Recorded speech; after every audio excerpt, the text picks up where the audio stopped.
you? You keeping busy? Too busy, really. Yeah, I'm sure. I'm anxious to see how this season comes aboard, especially coming off of last year. And it'd be interesting to see if the momentum changes a bit. Does it grow upward? But I know you all worked really hard last season for sure in the summer. So it's amazing stuff. Hi, Meredith. Hi, Giles. How are you? Giles, how are you, sir? James, how are you? Good, thank you. Great. All right, guys, thanks for jumping on. We're going to wait just a few more minutes. We just sent out the reminder. So we have a few more that said they were going to jump on, but appreciate you taking time out of your schedules. Excited to have you all on here and be able to help you through level one with some of our best mentors we could find in the nation here. And I'm not one of them, just by the way. Don't believe that. True statement. Marcus is on. Good afternoon, Marcus.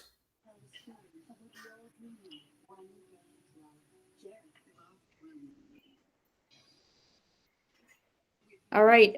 We have about half of them. Do you want to get started, Bill? So yeah, first and foremost, I think so for sure. So first of all, good afternoon, professionals and everyone. Thanks for putting this together. This is really the whole idea behind this is certainly you all are level one, and I've worked 7 years in education. I've written a lot of the exam questions, was involved with the rollout of the 3.0. So, I recently, I wouldn't say the words retired because I elected not to go to Frisco, Texas. And that was where headquarters is moving to. And our entire education department right now is in Frisco.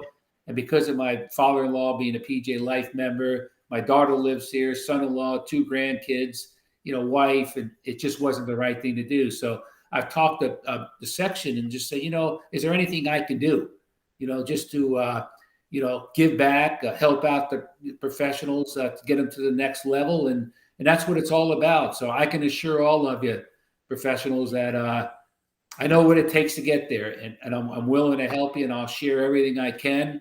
I can't give you the answers to the questions. You might not want that anyway, but certainly can help you prepare for a few things. I think the whole objective behind this session is to really tell you, how do you prepare for the exam? How do you create a solid portfolio so it doesn't get sent back? And we kind of see same trends happening where we see the weaknesses. So I guess the first question I'd like to ask all of you, and please go ahead and unmute and comment back, but has any of you turned in your portfolio yet, or are you working on your portfolio? I turned mine in. Did you? And did you get it approved? I did. Fantastic. So you're at the exam level right now, right, Marcus? Yeah. I'm pretty frustrated with the exam stuff, to be honest with you. And unfortunately, I can only stay till 4 o'clock or a half an hour. Then I can come back at 4. I've got a meeting for an hour in between. I hate that. Okay, I'll cover that first in exam. Anybody else turned in a portfolio? Yes, I've turned mine in. Did you, Cameron? Did you get it approved? It is approved. Super. Okay, so you're in the exam situation, right? Preparation for the exam? Okay, got it. Anybody else? Yeah, I've got a couple of last things to get submitted on mine before turning it in. Okay, so you're pretty close, James. Awesome. Okay, yes, sir. Super. So here's the best way to prepare for the exam. Okay, let's throw out Quizlet. Okay, and 3, if you want to throw darts at me, please do so. But believe me, I'm speaking from my heart right now. We don't monitor that. The best way to prepare for the exam is to look at the learning outcomes at the beginning of each course manual. Take that learning outcome, write a paragraph on what that learning outcome states in the course manual. It is by far the best way to prepare. There's also practice questions on the portal, which you all have seen. There's hundreds of them. They're okay if you have a little extra time to kind of just polish up a little bit. But in our staff at education, every single question is monitored for performance. Every single question is what we call mapped out. So if this question is on the exam, we have to tell exactly where it is in the course manual, what page it's on, what paragraph it's on. So you can say it's tricky, but it's really not. There's always an answer that sounds like it might be the right answer if you don't know the material. So please, professionals, if you just take a look at the course manual, learning objectives, outcomes at the beginning of each course, look at the course manual, write a little paragraph of what that means, and you will nail it. You absolutely will nail it. I can assure you that. Okay. Sometimes it's a good idea to go ahead and put your hand over the answers. So you got an A, B, C, D. There's always a distractor that sounds like, Kathy, I don't know if it's A or C. C sounds really good, but I think it's A. You know it's A. Okay. If it's a 6-iron shot, hit a 6-iron. Don't question yourself and say, is it a 5-iron or a 7-iron? It's the same thing. Don't overanalyze the question. Put your hand over the answers. And when you move your hand away, watch what happens. It really is by far the best way. If you have to retake it, don't put that much stress on yourself. Just do your best, prepare, utilize the PGA mentor line. I mean, we really can't discuss the actual questions, but we can discuss content to you. So I think it is by far the best way to prepare for the exam. Okay. So look at it, and just really get a good understanding and feel comfortable about it. So any comments on that? Because you will see some questions that sound like, boy, there's 2 answers, Bill. That is really not. So when I did the practice Yes. quiz, Yes. there's questions in that practice quiz where I went back through the entire material and couldn't find an answer. And I wish I had a specific example for you, but this came up 2 or 3 times. So, but when I did do the qualifying level, I did exactly what you said and had no problem. I just went and concentrated on kind of the points after each, after whether it was rules of golf or the Constitution or whatnot. So that's a good point. I guess I need to focus more on that. I don't personally like the practice questions. I mean, it's style. We have some associates that really like them, but you're right. I mean, there's some of them there's 200 plus, and there's only 125 questions on the exam and counting game. So there's some of them that may be dated, and you may not find them in a new course manual. Just stick with the outcomes. It's easier on your life. It's better for time management, and off you go. And I can assure you, you'll rock the house. I mean that. So I mentored thousands of professionals over the years, and it's the best way to do it. Don't overdose and get all these different angles. Best way to do it. Gotcha. Every single question is based out of the learning outcomes via course manual, period. I promise you. Gotcha. Anybody else? Cameron, you okay? You feel pretty comfortable with your preparation for the exam?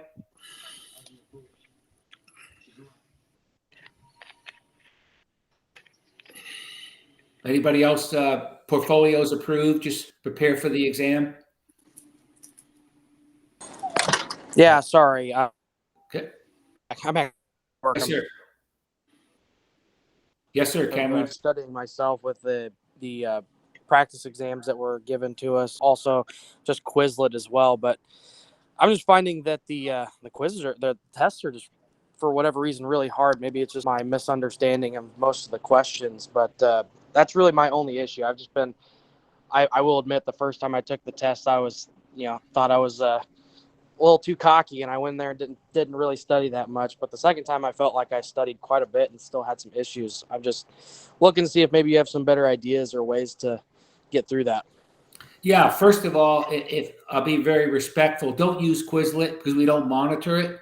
I look at Quizlet right now, and some of the answers are wrong. Right. So right away, again, Cameron, just concentrate, as I mentioned to Marcus, concentrate on the learning outcomes in the course manual. write yourself an actual half a paragraph of what that learning outcome means and says in the course manual. Best way. Okay. That's how we write the test questions. Okay. All right. Perfect. No other way. Okay. Okay. Yeah, I'll So- make sure. I'll make sure to go through that stuff more. Then I've been trying to figure out a better method of doing it, and yeah, I mean, I've been told to use Quizlet a lot by a lot of other associates that have gone through it. So I was just curious to see if that's I wish we monitored it, but we don't. And, right. It's a bad word because you're gonna lose points by using Quizlet. Okay. Yeah. No, I hear you. No, I do use the study guides and everything that were Okay, given good. to us. It's Okay. great. Good. Yeah. So And no, then I when was it was Quizlet was a little easier because they have like note or flashcards, and Yeah, I like to understand. use those a lot. So I certainly understand it, but again, we don't monitor it. So I can go Right. on Quizlet right now and I can see. I'm not going to say what percentage or incorrect, but right. it's not very high. So Gotcha. Okay. be careful. Yeah. Get to level 2, Cameron. I will. I'm definitely going to do that this next time for Yeah. sure. You got it. Good job. Awesome. Bill, in being a little bit ignorant to understanding some of the test questions, I guess I'd ask you, just from what we're hearing is, outside of kind of learning on the outcome, are there any key areas where you feel like they should focus on? Or, is it certain areas or key questions? Marcus, I know you said you couldn't remember exactly some of them, but would it be helpful to have more of a, you both plan to take the exam, let's just say in a week. We get on and you go through some of the practice and then you come back to us and say, hey, here's some areas that seem a bit confusing to me. Because would it be helpful to kind of understand those key areas, Bill, so we can provide better help? Oh, It absolutely will be. Ab- It's absolutely. absolutely, especially if you were unsuccessful the first time. Then what you'll do is there's a rubric and it's basically an assessment saying here's the areas where you were strong, here's the areas where you were weak. So maybe business planning you scored 40%, customer relations you scored 80%, tournament you scored 60%. It'll show you where you were weak. That's if you have a retake.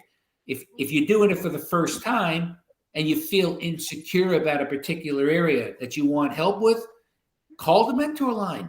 That's what they're there for. Absolutely. I actually have, and I've got some good advice from the guys there at the Great. guys and gals that that are in Dallas already. So Yes. absolutely. Absolutely. Again, it's just the biggest thing for me is if you're going to put out a practice quiz, then you should be able to look through the material and find the answer. Like 2 or 3 specific times, I'm looking and I keep flipping through it. And I'm like, it's got to be in here somewhere. And I can't find it. And the next thing you know, I've spent 45 minutes. I mean, that test, like you said, it's 200 questions. So I spent 45 minutes trying to find the answer for one question. And eventually you're going to be like, well, this is, Sure, I'll absolutely, just- Marcus. that's I what I did. I feel for you doing the there. book So too. just yeah. Yeah. Sure. Let's manage our time the best. It's good advice. I know exactly. Yeah, let's manage our time the best we I'll can. just focus on the outcomes. Right. You got 125 questions. You need 70%. So don't beat yourself to find one answer to one question for 35 minutes. It's just Right. not the time well spent. But I hear you, and I know you'll be very, very successful if you just focus on those areas for sure. Gotcha. Hey, Bill, how often does headquarters review and revise the test? Dale, we look at it quite a bit, very often. They're all assessed by percentage. So we'll look at it. If a test question's scoring at 100%, there's something wrong with it. If it's scoring at 50%, there's something wrong with it. There's a magical number in between that. Yeah. So the high performers are going to pass, the low performers are going to miss. So it's very, very, very, very sophisticated. Debbie Foley's our expert internally. She really is charged with looking at that and studying each area. But if there's a question that doesn't meet the cut to our professionals, by all means, it's going to be tossed out. And we have a bank of others to replace. So we want every question to perform so it's beneficial to everybody. Absolutely. Is the exam weighted at all based on, obviously everybody learns differently, right? You have audio learners, visual learners. Is any of that taken into consideration when they make these tests? It is. Yeah, it absolutely is. But, Kathy, it all comes right back down again to the course manual. And I know I've said that so many times, but that's where it's from and nowhere else. So, there's visual learners that, and that's where the support comes into play. And I always recommend in the classes to go ahead and form a group, network together. You've got to create your own work. Okay, obviously, and we wouldn't do that no other way as golf professionals, but work as a group and help each other out. Talk through it. That's what it's about. We've had so many of our classes, and I'm really a big component of that. We set up a Facebook page just for your class only and just kind of talk through it all. What's this linear trend mean? What's this objectives mean? What does goals mean? How do you put the numbers into the financials? So work as a group. But at the end of the day, obviously, we got to make sure it's your own work. And I know I don't even need to say that, but that work, work with each other, because as Kathy said so nicely, everybody learns differently.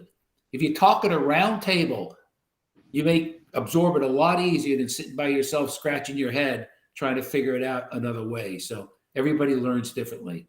So by all means, networking's so important. And you've heard that word a million times. Utilize it in this situation. But remember, do your own work. That makes sense?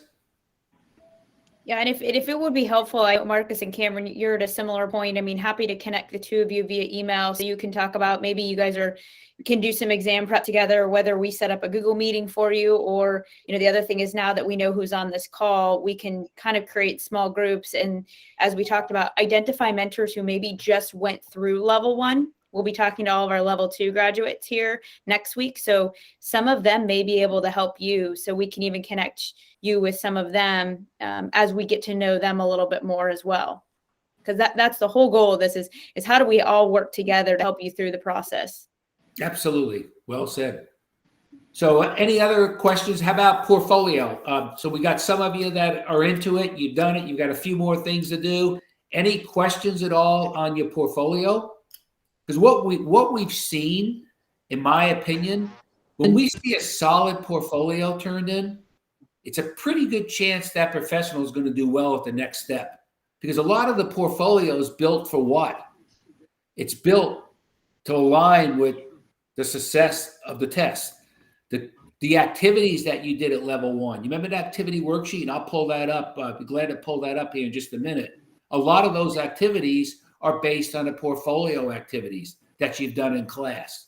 The linear trend, the annual objectives, the 3-year goal, the vision, the mission, all these, the market, all those things that you've done in class and worked so hard. All that stuff ties in with your portfolio. So we want a lot of detail in your portfolio for sure. So any questions on the portfolio? Because I'll go ahead and pull up each activity if you think that's the right thing to do now. In fact, why don't we go ahead and do that? How beneficial is it to try and get to the seminar earlier in the portfolio stage, or is it more beneficial to try and get as much done from the portfolio before going to the seminar, or is there kind of a way to go about that in terms of what helps? Fantastic question, James. I would recommend that you don't start your portfolio until after class. Your best way to prepare prior to going to level 1, 2, or 3 is, especially level 1. So you all been to level 1 class already, correct? Correct. Okay. I haven't been to any of the seminars yet. Okay, you haven't been to seminars yet. So the best way to prepare for the seminars is to, in level 1, there's 2 case study facilities. One's a private facility called Summit Valley. The other is a public facility called Crescent Ridge. I recommend that you understand both of those facilities. Almost like Kathy's going to offer you that job as a head golf professional. Which one of those 2 jobs do you want? And what will you do to improve, enhance the top line and bottom line? What would you do as a golf professional to that facility, whether it's private or public? So that's the best way. I wouldn't get into the portfolio, because you and I and the whole team are going to work so hard on the activities throughout the 3 days in the seminar, 5 days, including the game. So good question. So I would just prepare myself by getting very familiar with the private club and the public course prior to coming to the seminar. It'll be very beneficial for you. Gotcha. Thank you. You got it. My pleasure. Okay, so let's pull up. I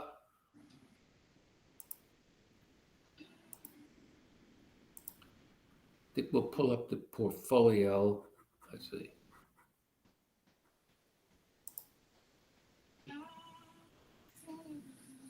Okay, let's see where I am here.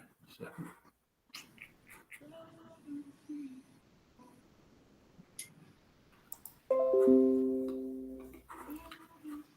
This will be really helpful here.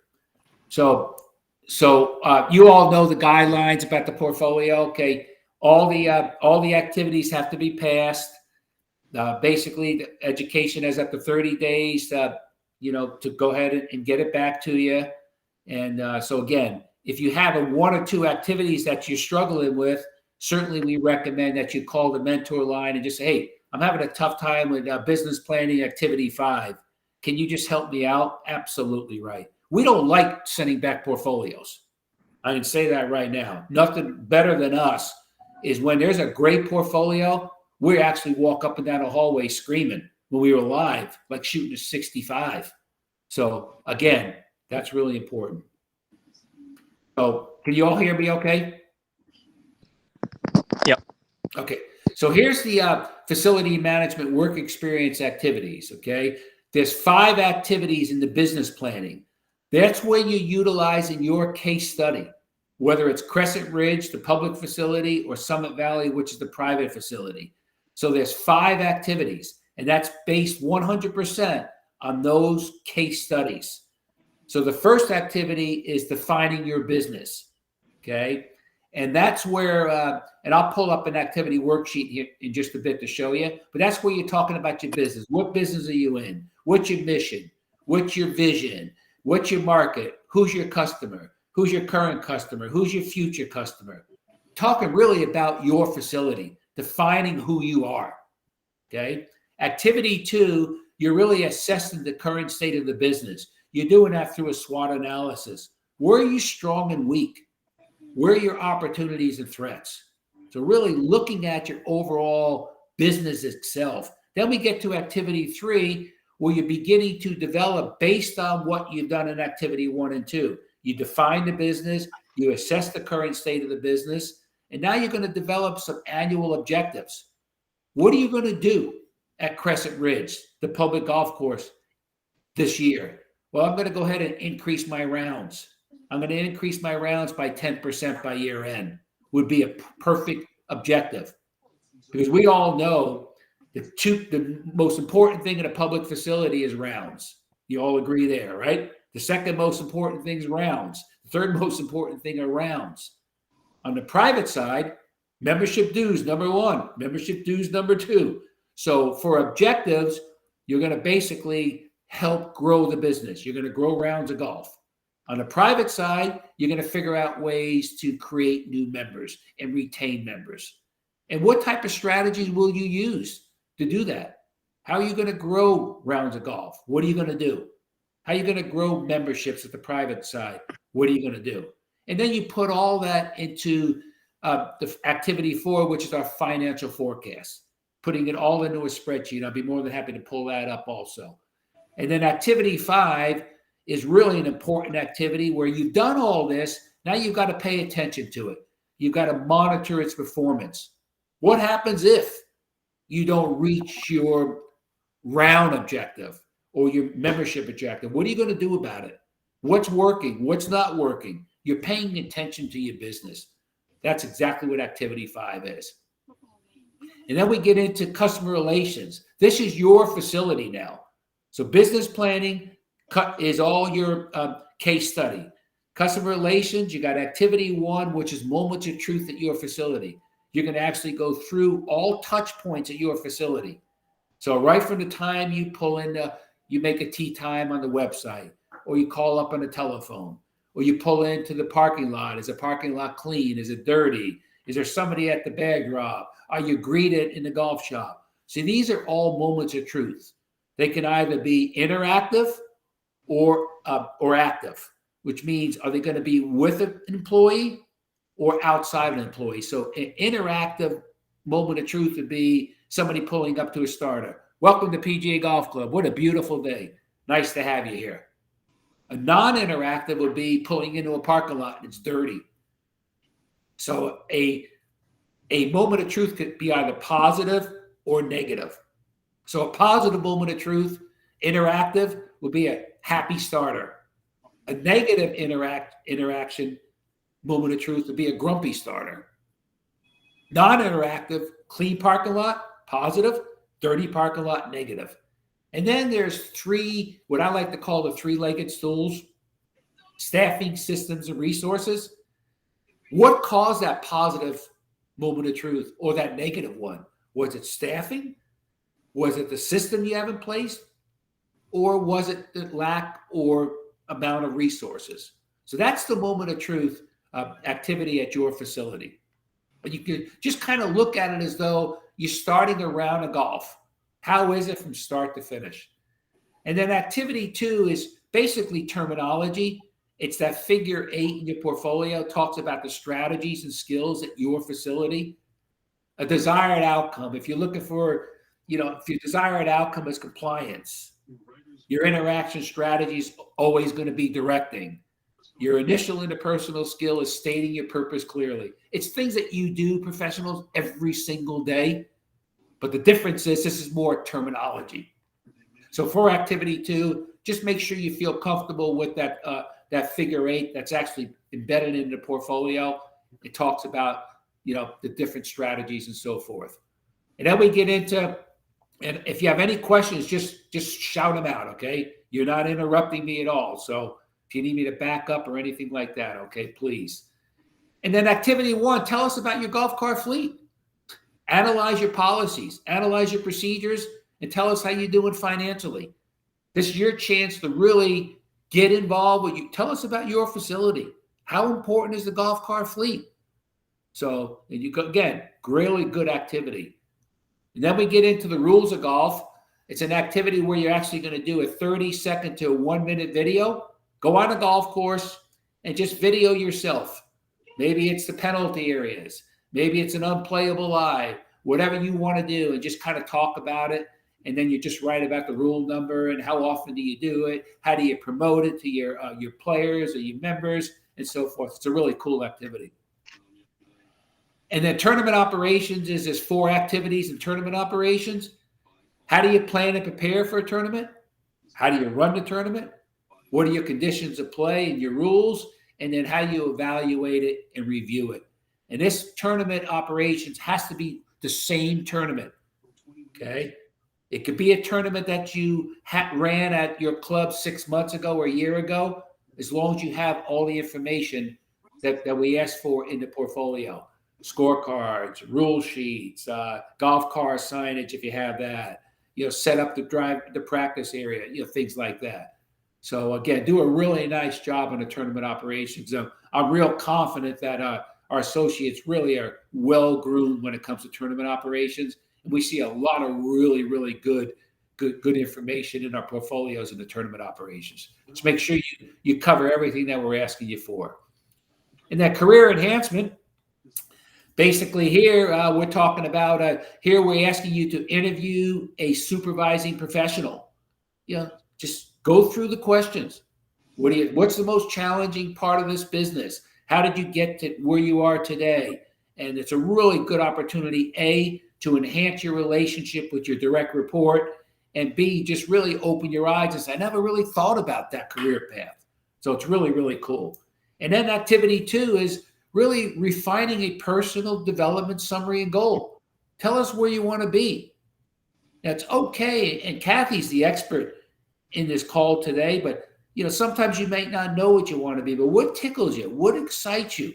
What's the most enjoyable thing you like about, is it the teaching? Is it tournament ops? Is it whatever it may be? And you may not know that today, and that's okay, but just start writing down some stuff that you really, really like, and maybe a few things you dislike.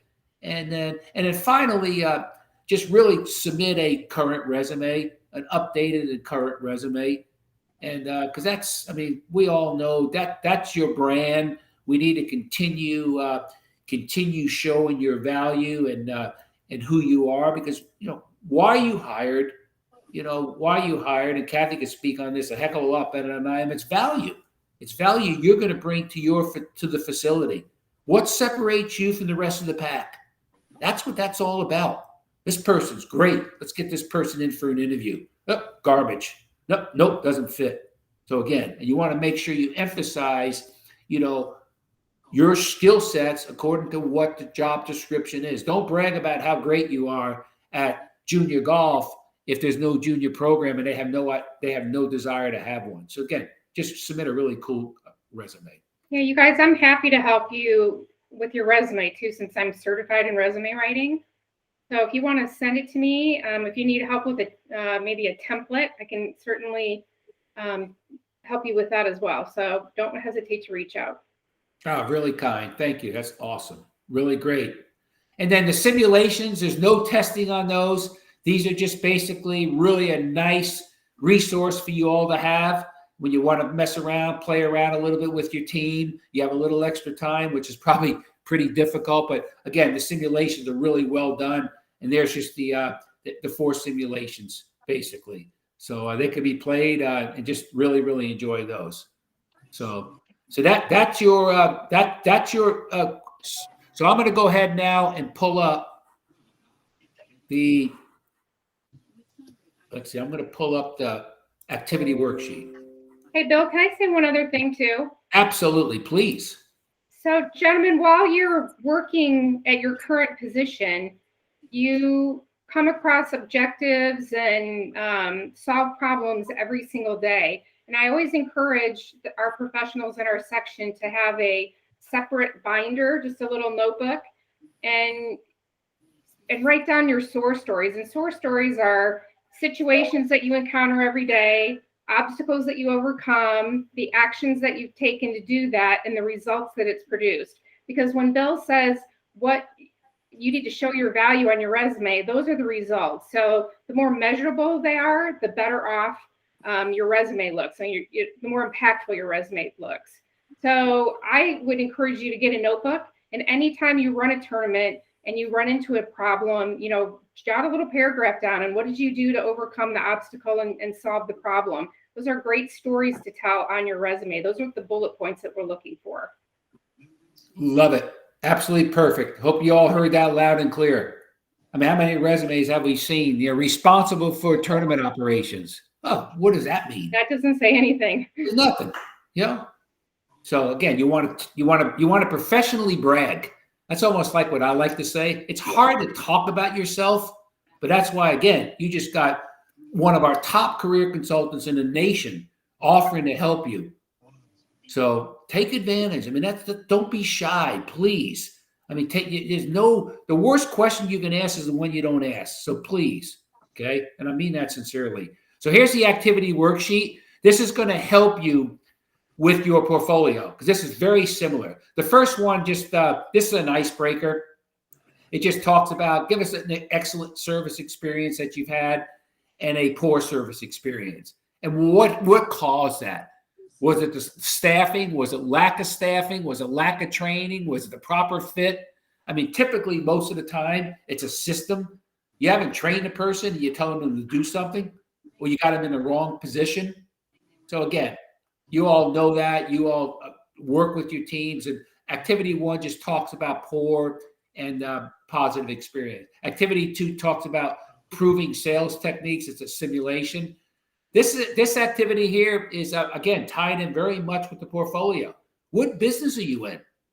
And again, this is your case study. It's not your facility where you're working. The first, all the business planning activities, once again, are your case study. So I just put down some stuff here: rounds of golf, tournaments, merchandising, player development, instruction, golf cars, practice, on and on and on. So again, when I have CR, that's the public golf course only leagues. They don't have any leagues at the private course. Membership here you see is SV. That's the public. That's the private facility. There's no memberships at the public side. So if there's a particular facility next to it, it's only club storage, it's only private. We don't have that at the public facility. So again, what business are you in? Define your current customer. How important is that? You need to know who your customers are. And again, looking at the case study, the average person is 30 to 60 years, male. They're executives from the surrounding area. That's the private professionals. There's an average handicap. The public facilities getting an overflow from other courses. These are your current customers. So if I asked all of you, who's your customer at your facility? If you don't know today, professionals, you need to know that. You need to know who your customers are. And you also need to know who's your potential customer. Okay? Mercedes-Benz knows who their customers are. They also know potentially who they can go after because of their price point. So who's your potential customer? Obviously, a lot of families, females, business owners, a lot of new families moving into the area, younger families moving into the area. I mean, that opens up my eyes big time. Can you convert those social members to equity members? Is that a potential? Only 50% of the homeowners in that community are members of the private club. I mean, to me, that's potential. So again, just some ideas there. That's exactly what that means. There's a brand new 400-unit housing community. I mean, that could be beneficial to both properties. There's manufacturer plants, 2 of them in that area. So I look at all those as being potential customers. Really important stuff there. And then here's our profile, our case study profile. So what is Crescent Ridge? That's the public golf course. It's a really good layout. It's public. They put $2 million into it 5 years ago. They got 60 golf cars. They got a new irrigation system. It's a $50 fee on the weekend, $36 on the weekdays. But what's wrong with the place? The average, there's 5 golf courses in that area. There's a municipal course that does 55,000 rounds. There's a public course that does 40,000. There's another public golf course that does 40. You're only doing 26,000. So if I was a GM at Crescent Ridge, guess what I'm going to have my golf? What am I looking for? Volume. Why are we only doing 26,000 rounds? There's a lot of reasons. And that's your job to come in and attack it. Where Summit Valley, they just put $8 million upgrades into it. It's $40,000 initiation to join. It's a great facility. But the challenge is with Summit Valley is that their membership kind of stays the same. It's not spiking upward.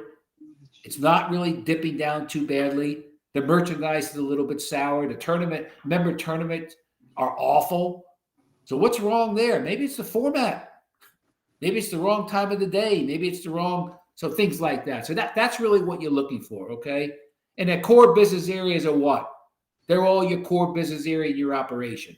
Golf car fleet, guest fees, merchandise, membership fees, things, practice range, lessons, things like that. That will be a core business area. Okay, so far? And then your customer profile is, tell me your customer. Close your eyes. Who is that customer? Summit Valley's got more executives, family members within 10 minutes of the club. It's an upper income bracket. Crescent Ridge is more of the hangout, the spillover. They can't get on those other golf courses in town because they're too busy. So I think we'll go over to play Crescent Ridge. It's affordable, cool place, a lot of good buzz, but it's missing something. It's missing. So again, you all can fix that. And then what about the market? How important do you want to know about your market? So you got 500,000 people, you got 500,000 population. It's year-round play. There's a couple of manufacturing plants in town. There's a retail store that just closed. That opened up my eyes for merchandise opportunities. The average home price is $370,000. It's got a strong economy. And is a brand new 400-unit housing development. So these are things that really you really want to put that in your plan for sure. And then competition, Direct competition is 4 other golf courses in the area. Indirect would be other recreational activities, museums, lakes. And then cooperative is really sharing. You all do like inter-club matches and stuff like this. But the case study talks a lot about sharing the market for sure. So there you go. Okay. I'm going kind of, so again, anybody just stop me if you have any questions. Core values. Okay. Again, core values are common beliefs. Okay. Fun, teamwork, affordability, sportsmanship, honor, welcoming. That's the Crescent Ridge core value, is what the last class came up with.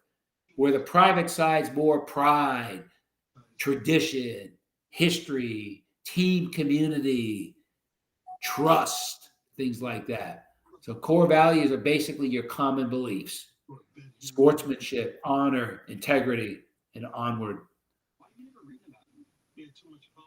And then if we talk about a vision and a mission. So what's a vision? What do you see Crescent Ridge 5 years from now? Where do you see Summit Valley 5 years from now? To be the public premier golf course, public golf destination in the Southwest region. So you're really looking ahead, blue sky. You're formulating yearly plans to get to that ultimate vision. What do you see Summit Valley? Summit Valley could be the premier private club with a diverse demographic. What are you looking for? So that's what vision is, looking ahead. All the great CEOs in America have tremendous vision. They can see, our CEO, Seth Watt, can see what golf is going to look like in 2030. And each year we formulate to try to get golf to look like the world. And that's exactly how it's going. And that's kind of a vision, just reaching out to the future. And then you've got a mission. A mission is, what's your purpose? What are you today? Why do you exist today? The mission of the PGA is to serve the members and grow the game. That's the purpose. That's the purpose of the PGA of America. So the mission is really current. It's current is Crescent Ridge will provide an accessible and affordable golf experience, enhanced by committing a fun and friendly atmosphere. That's today. Okay. Vision is way out 5 years from now. And then Summit Valley, just write a vision for that. Why does the private facility, how do they exist? Summit Valley provides a culture of excellence while aiming to foster positive relationships and enrich lives. I'm not saying this is an answer for everybody. This is just really I just put some examples together just to kind of get your head wrapped around it, okay? Linear trend, that's basically just creating a historical data on how the club has performed over the last 5 years. So when you go into a new facility or you go into a new job, do you want to know your customers? Do you want to know your market? Do you want to know how the club's been performing? I probably would say I'd like to know. I opened up 2 golf facilities. I didn't have the luxury, if that's the right word, to have any history. I created my own. You have to come up with other ways to find that out. But if you've got a facility that's been around, you may want to just kind of look at the history, because that can help you formulate your plans for each year. So this is just a linear trend calculation. And this is one area that we see in the portfolio that is commonly weak. So make sure is a slide in the PowerPoint that gives you kind of a really good example. But that's kind of like the formula, and you'll see that in the portfolio. It's basically taken year 2 minus year 1 divided by year 1. Year 3 minus year 2 divided by year 2. And you're dividing by 4. And I definitely suggest that you look at that slide 60 to 64 in day 1 of your PowerPoint presentation. Okay. And then this is the SWOT analysis. This is basically creating, this is activity, the second area of the portfolio, right? We're assessing the current state of the business. Where are you strong? Where are you strong? And you want to maintain that. That's internal factors. You could control these. So maintain it. Where you're strong, continue being strong. Your weaknesses, it's an internal factor. So you have an opportunity to create that weakness and turn it into a strength. And as a general manager, most of my career, I would ask my professionals, let's take these weaknesses and let's move them up the elevator. Let's move them up to strengths. Okay. How long is it going to take you to get stimulate more member tournaments at Summit Valley? Can we do that in 1 year? Let's get that up to a strength. Let's make sure we protect our strengths and let's move those weaknesses up to strengths. So they're controlled by us, where the opportunities and threats are external. We don't have any control over them, but they're on our radar. For instance, the closure of a retail store. Wouldn't that kind of tickle you a little bit for merchandise opportunity? Even though you don't have direct control of that, it's exciting. There's a large population of 500,000 people. That new housing development of 400, couple manufacturer plants. I mean, that to me is some tremendous opportunities to look at. It's not lack of player development because you could control that. That would be a weakness. But opportunities would be another good example. As you all know, we do a lot of spring training here in February and March. All the hotels, all the car rental places, the restaurants, that's an opportunity for them. That's an external factor. They see the clubs coming down for spring training, so they're hoping that it's going to spike their business. They don't have 100% control over it, but they're excited about it. And then threats are basically the same thing. What are you concerned about? Are you concerned about online shopping? Obviously, it's always weather. Are you concerned about the economy? Are you concerned about any pests or lack of water on the golf courses? Are you concerned about other golf facilities kicking butt, offering some really great player development programs, and you're not? That's a threat. Because you know if you create some great player development programs, you're creating a customer. And you're creating that relationship. And they're going to go to Bill Schiaffoletti's facility because I've got a great player development program. They're not going to go down the street. Time's always a factor, indirect and other activities. So just some threats right there. So that's assessing the current state of your business. Okay. And then you just kind of look at it. So between what we just did, now you're going to formulate your plan. Okay. Just going to kind of pull up some spreadsheets here in just a couple of seconds, and then I'll have you chat. So basically we have, this is exactly the same activity as in your portfolio. The Summit Valley overall business goal. The owner, the board of directors at Summit Valley said to you, the new golf professional at Summit Valley, we need to increase our net equity members by 15% over the next 3 years. That's what the boss told you to do. The board of directors have told you to do that. So you currently have 304 members. They want you to get to 349 members. And that's in 3 years. A goal is 3 years. At Crescent Ridge, the public facility owned by an individual, they want you to increase your total rounds by 40% over the next 3 years, going from 26,250 to 36,790. So now, because you got instructed to do that, now you got to figure out what are you going to do in 2022 to work towards that. How many are you going to increase your rounds by in 2022? And how are you going to do it? Okay. How are you going to increase the memberships in 2022? By how many and how are you going to do it? So that's what that is. So your board and your course owner is telling you, here's what I need, bro. How are you going to do it? So total rounds at the public golf course, we can improve the course conditions. We can come up with some leagues, come up with so many different things that you all do each and every day. So we'll talk a lot about that. They're really, their culture and their service levels at Crescent Ridge are really hurting. I mean, I would rebrand that facility and call it the Ridge. Get some people there that are happy. Welcome to the Ridge, instead of just, how you doing? You here to play golf? You know, just, they're grumpy. They're not happy. They're not fired up. They don't want to be there.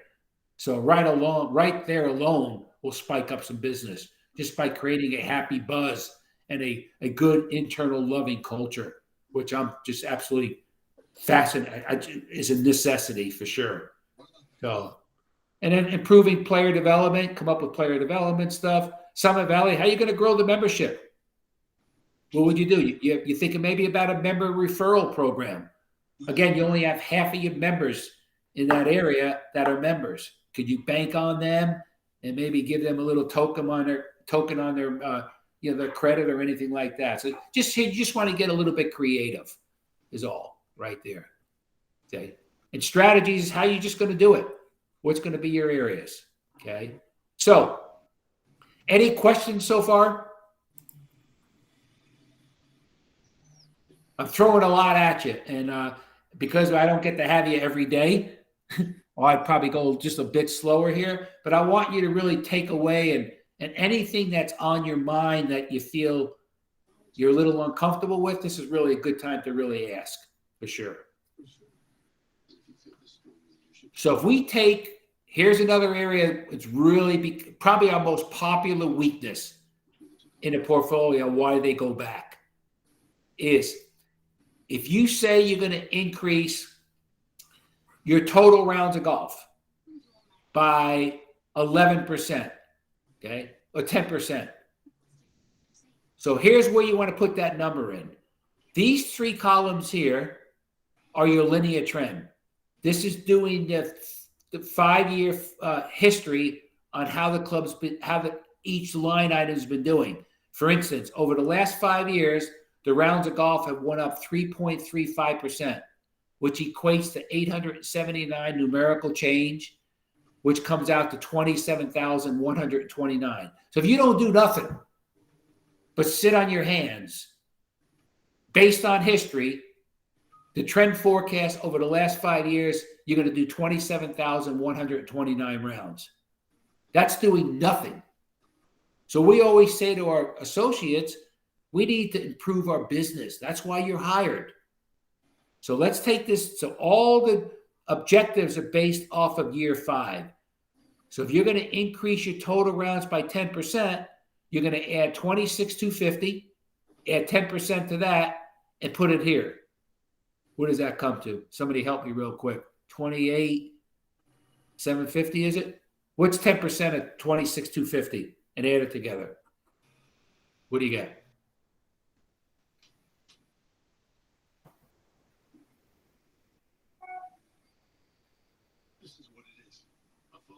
Got it?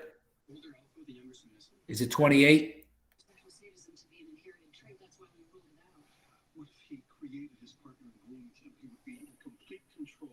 Anybody?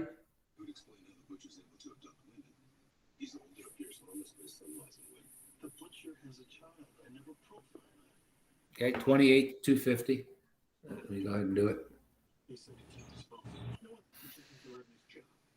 It's 28,875, I think. 28,875. Perfect. Thank you very much.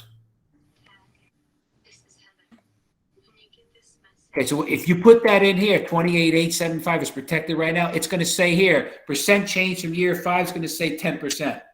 So when we look at, when we grade portfolio, if you say you're going to increase your rounds by 10%, that number is based off of year 5 actual into your revised. This is your plan. The blue is your plan. And then here it's going to say 10%. So if you say increase total rounds by 10% by year end, it's going to say it right there. And then you just look at each line item and plug it in based off of the volume. Okay. And you got to click here. One's Crescent Ridge, which is the public golf course. Summit Valley is the private. So again, the key thing here to remember is when you write up your objectives, the portfolio asks for 4 objectives. Okay. And then the rest of the line items you're going to assume.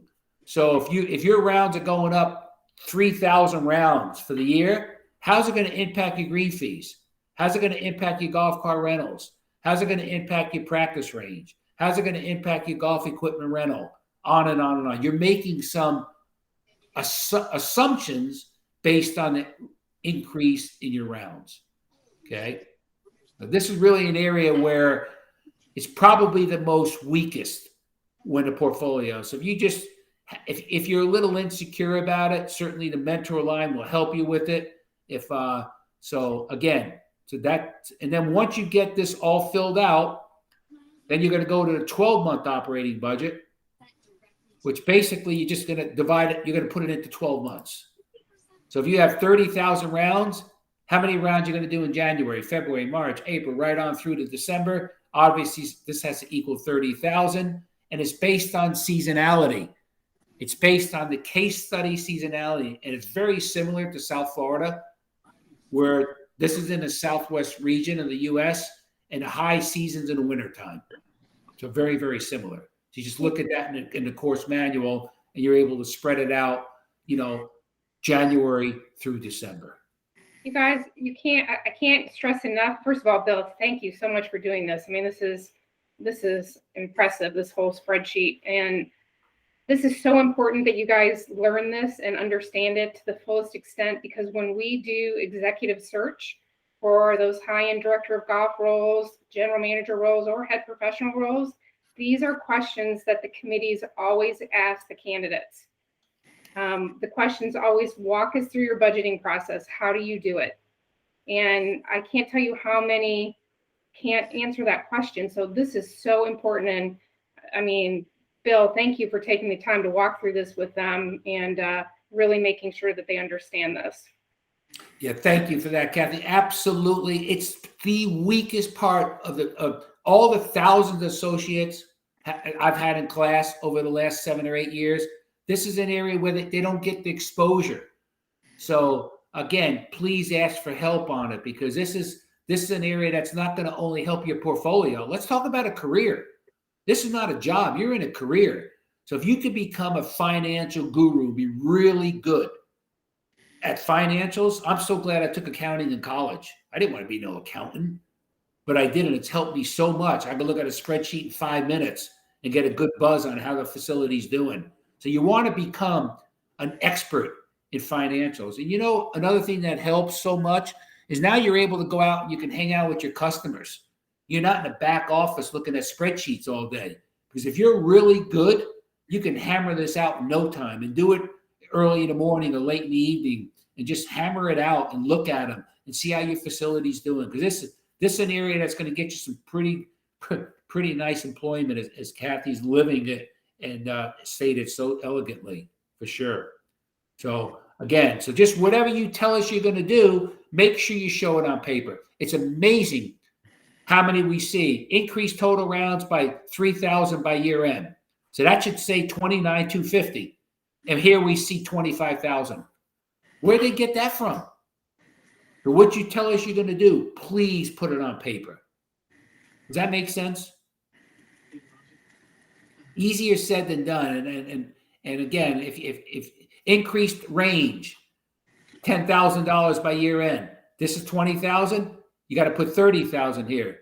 You'll be amazed how some people only put 1,000 down or 3,000 down. So again, what you tell us you're going to do, make sure you reflect it on paper. Okay. Okay. What else is bothering you? Is there anything else on your mind that you want to chat about?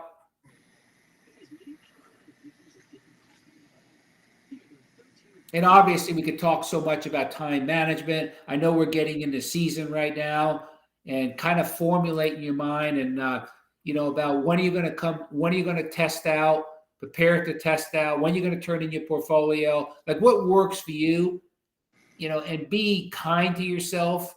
Don't be, you're stressful enough with your job and being busy with everything else. So just kind of lay it out on paper, really a business plan. Your business, your individual business plan. What are you going to do this month? What are you going to do by the end of the year? What are you going to do by the end of the season? And kind of lay it out and just set yourself up some benchmarks. And, and you don't have to spend a lot of time, hours and hours and hours. You can chew away at it if you get some pockets and so forth of time. So that's an area where you just want to kind of balance yourself out and do your best for sure.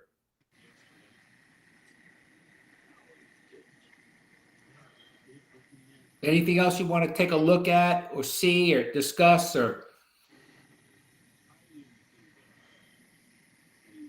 So we talked about the portfolio preparation. We talked about exam preparation.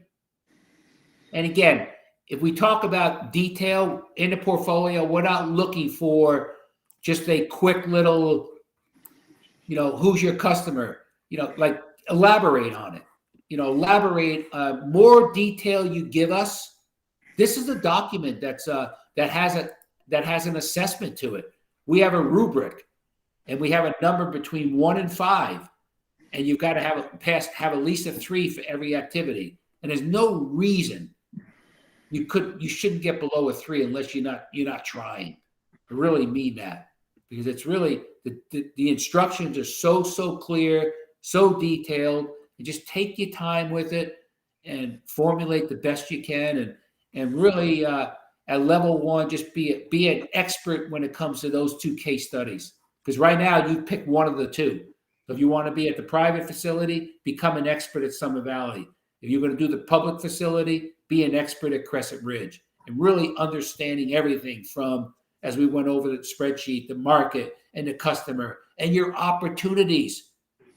Because a big thing Kathy hears all the time, why should I hire you? What can you do to if I was the owner of Summit Valley, the membership club, I'm going to ask you, what can you do for me? How can you retain members and grow membership?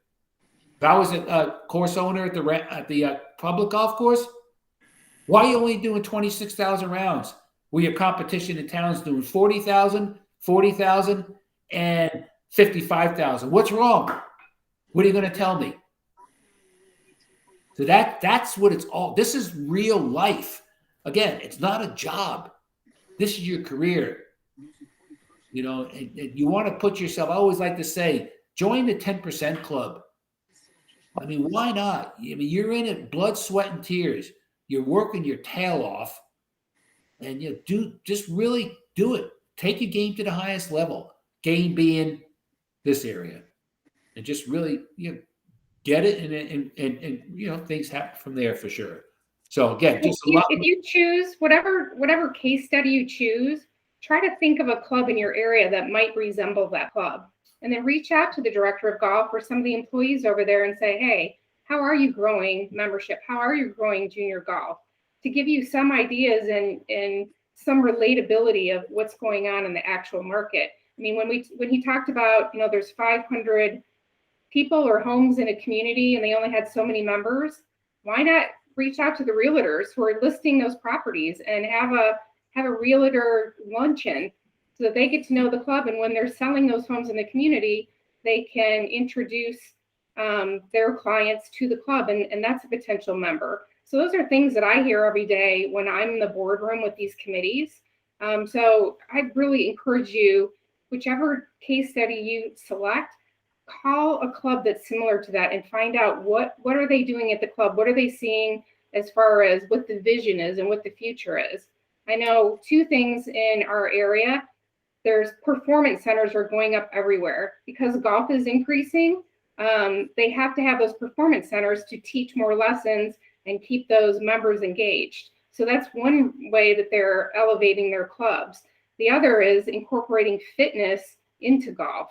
So, really ramping up their fitness centers, and that's attracting more members. So if you can find a club that's similar to one of these case studies, reach out and, we call it borrowing their ideas, even though you're not going to give them back, and utilize those. There's a lot of similarities in these case studies to what we see every day in the section. Love it. Loud and clear. Absolutely. Always seek knowledge, right? Ask.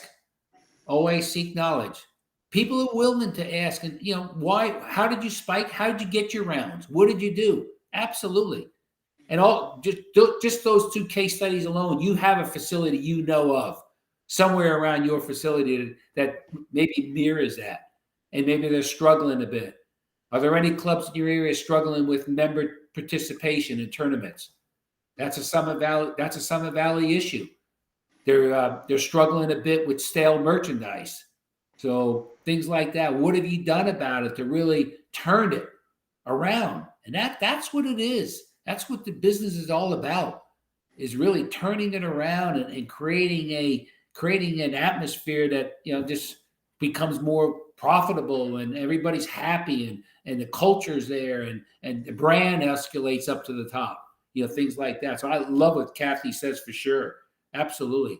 Don't be afraid to ask. I mean, you're in a business, you're a golf professional, and they'll be more than happy to share with you, anything that they have, any best practices, or, you think about the PGA of America. I mean, Pepsi and Coca-Cola don't share best practices, and we share best practices every week about things that work at certain facilities that you can certainly share and take away and adopt them in your facility if it fits. So absolutely well said for sure. And then here's your home page of the portfolio, to the dashboard. And I'm sure you all are very familiar with this. Just want to make sure you got your level 1 course manuals.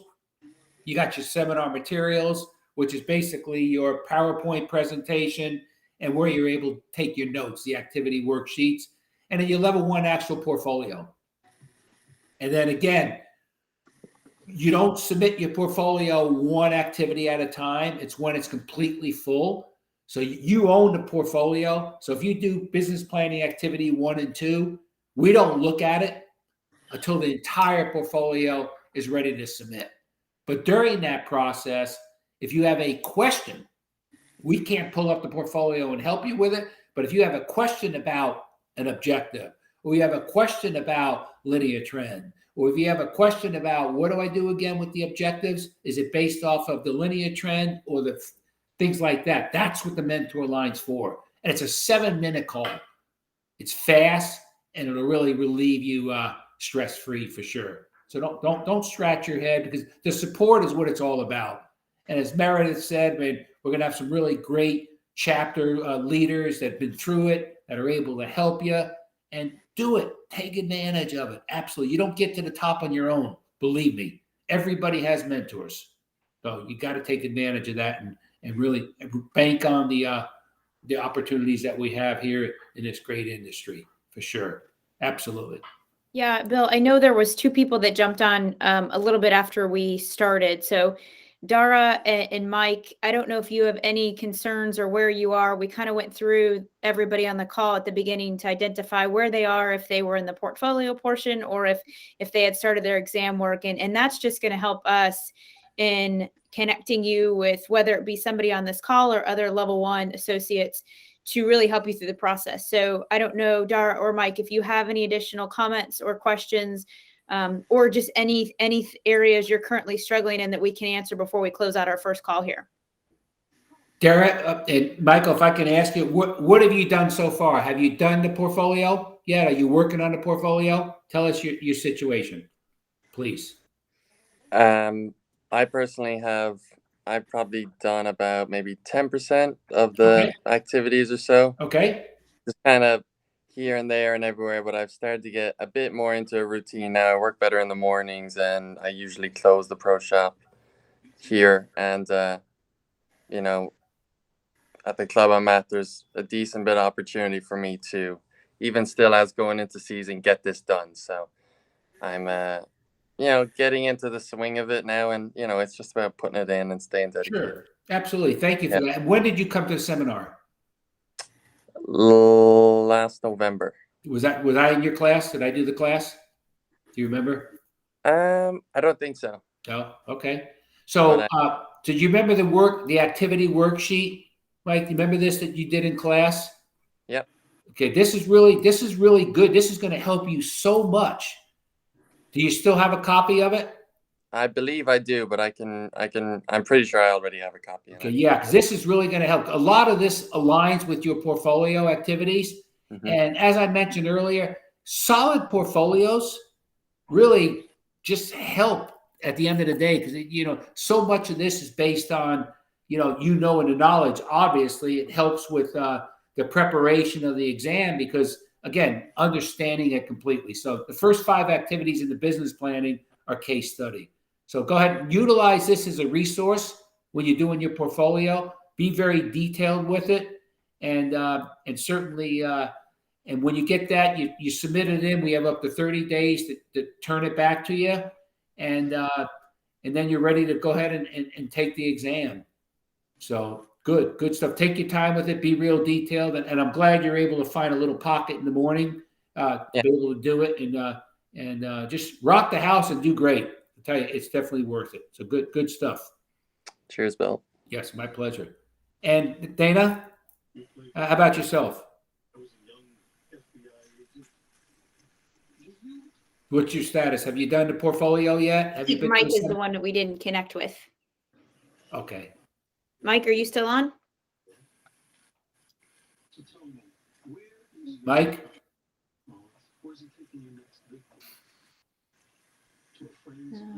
Yeah. Yes, Mike? I'm still here. I apologize. Okay, Just had to get Cheers. no worries. So, Mike, just for me to help you a little bit better, where do you stand as far as your portfolio? When did you actually come to a seminar? Well, I'm actually planning on doing a seminar in the next couple of months. Okay. And to be honest with you, this call was very, very helpful, just kind of giving me a bird's eye view of what I got to obtain and what I need to do. So it's very helpful.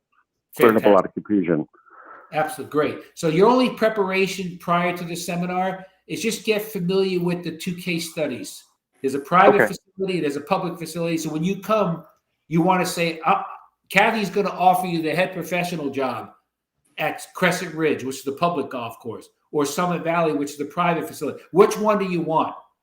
And again, and having a chance to work at both, I have a good feeling. I've had a chance to work at many, different types of facilities, so it's been good. Good, awesome, good. So you're ready. Good going. That's great. Like super. Well, make sure when you you don't have to do any portfolio work prior to the seminar. I recommend that this activity worksheet you're going to go over in class. So just take some really good notes because this is really going to help you really to succeed and blow through that portfolio. So good stuff. That's awesome. Thanks for sharing that. Thank you. Absolutely. My pleasure. Absolutely. Anybody else? They feel comfortable about portfolio, feel comfortable about exam preparation. Is there anything else you want to ask us? Again, just to really support, this is a great resource for all of you, because you may hit a stumbling block along the way. It's understandable. So the whole idea is to reach out. I mean, I've elected not to move to Frisco, Texas. I had offered a really, really attractive, position to go, but due to my core values, father-in-law is a life member. My wife lives here, daughter, grandkids, her husband, and just it wasn't the thing to do. So again, I'm local. I'm here to help you. I know the material. I've actually written a lot of the 3.0 stuff and was very involved in that. And, item writing the test and studying the test and assessing them. So I'm here to help. So I'd love to do that for the section. So again, don't be shy to ask, please. Okay. Well, if nobody has any comments, I want to thank Bill and Kathy for their time. You have, as Bill alluded to Kathy, I'll allude to him as well. You have 2 of the best resources in the country willing to help you all, as well as everybody here in our section office. And at the beginning, we mentioned we will be tying in some mentors here. I think that we have a pretty good pulse on where we can continue to go moving forward, but we'll send out a recap today with a video and would encourage you, if you didn't ask a question, or if you think of something as we close out this call, as you walk away from here tonight, please email. Kathy's going to be copied on it. Bill will be copied on it. And we're here to support you through this journey. And if there's anything we can do, let us know. If not, we'll be talking in the coming weeks and plan to do this call again on December 6th, which would be the first Monday of December. Same time, same place. Absolutely. And again, the most proudest moment for us is you having comma PGA after your name. Yeah. I mean, That's right. at the end of the day, again, our hearts are out to you. This is your career. And I know I've said that before. It's not a job. And let's get you to the finish lines. I guarantee you it's one of my major milestones in my life, becoming a PGA professional. So let's rock the house and good luck. And we're here to help you. Okay, everybody? Thanks, Meredith, Bill. Have a great evening, Kathy, everyone. Thank you so much Thank for you, everything. guys. Boys. No, thank you. Yes, absolutely. Cheers, everybody. Cheers. Cheers. Thank you.